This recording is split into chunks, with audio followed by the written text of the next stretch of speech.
మే 2వ తారీఖు వరకు కూడా గురువు మేషరాశిలో సంచారం చేస్తూ ఉంటాడు కాబట్టి శని యొక్క ప్రభావం గురువు మీద ఉండడం, ఈ కారణం చేత అనుకున్న పనులలో ముందుకు సాగవు. ముఖ్యంగా గమనించాల్సిన అంశం ఏంటంటే మీకు బద్ధకం ఎక్కువగా ఉంటుంది. ఏ పని చేయాలన్నా ఆసక్తి ఉండదు. ఇంటా బయట చిక్కులు అనేటువంటివి ఉంటాయి.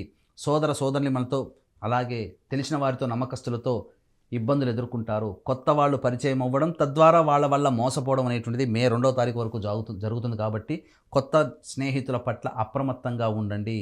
ఇక గమనించుకున్నట్లయితే ధనపరమైనటువంటి నష్టము జరిగేటువంటి అవకాశము ఎక్కువగా ఉన్నటువంటి కారణము. అంతేకాకుండా ఈ మేషరాశిలో సంచారం చేస్తూ ధనుసు రాశి వారికి నవమ స్థానం మీద గురు దృష్టి ఉండడం, అలాగే శని యొక్క దృష్టి కూడా ఉండడం, ఈ కారణం చేత విదేశీ యానము, విదేశీ విద్యకు సంబంధించిన ప్రయత్నాలన్నీ కూడాను కొలిక్కి రావు.